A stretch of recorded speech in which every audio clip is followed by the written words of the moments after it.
ରାସୋଲରେ ଆଖି ରୋଗୀ ମାନଙ୍କ ପାଇଁ ନିର୍ଭରଯୋଗ୍ୟ ପ୍ରତିଷ୍ଠାନ ଚଷମାଳୟ ଅପ୍ଟିକାଲ୍ସ।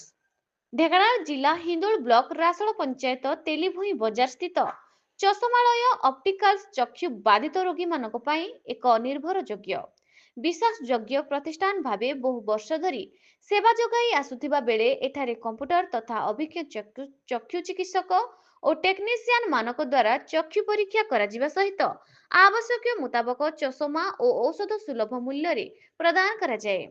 ଆଖପାଖ ଅଞ୍ଚଳରୁ ବହୁ ଚକ୍ଷୁ ବାଧିତ ରୋଗୀ ଉପକୃତ ହୋଇ ଆସୁଥିବା ବେଳେ ଆଞ୍ଚଳିକ ସ୍ତରରେ ଜନସାଧାରଣଙ୍କର ବିଶ୍ୱାସ ଭାଜନ ହୋଇପାରିଛି।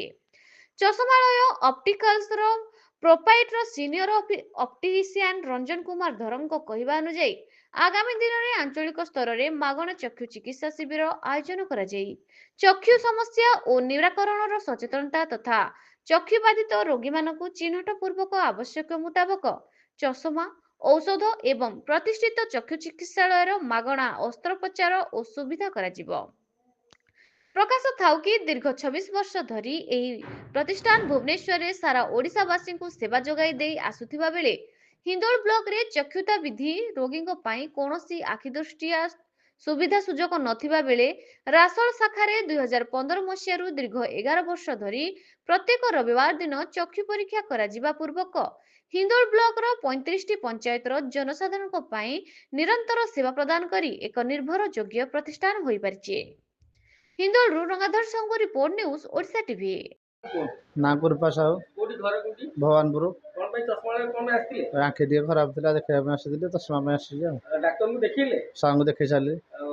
ଚଷମା ନେଇକି ଗଲେ? ହଁ ନେବି ଚଷମା କାଲିକି ଦେବେ।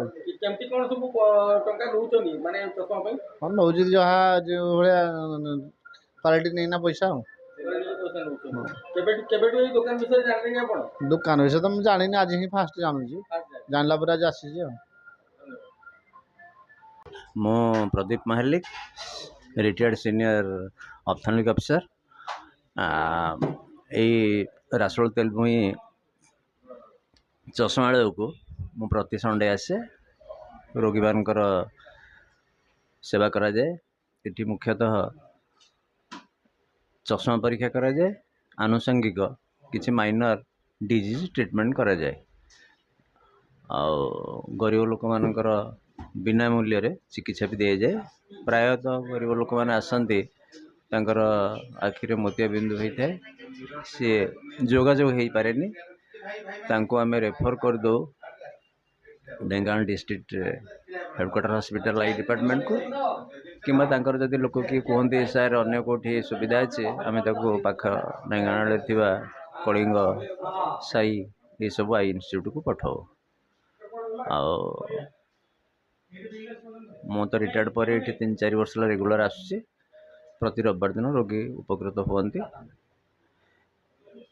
ଉପଯୁକ୍ତ ଜିନିଷ ବି ପାଆନ୍ତି, ଚଷମା ସୁଲଭ ମୂଲ୍ୟରେ ପାଆନ୍ତି।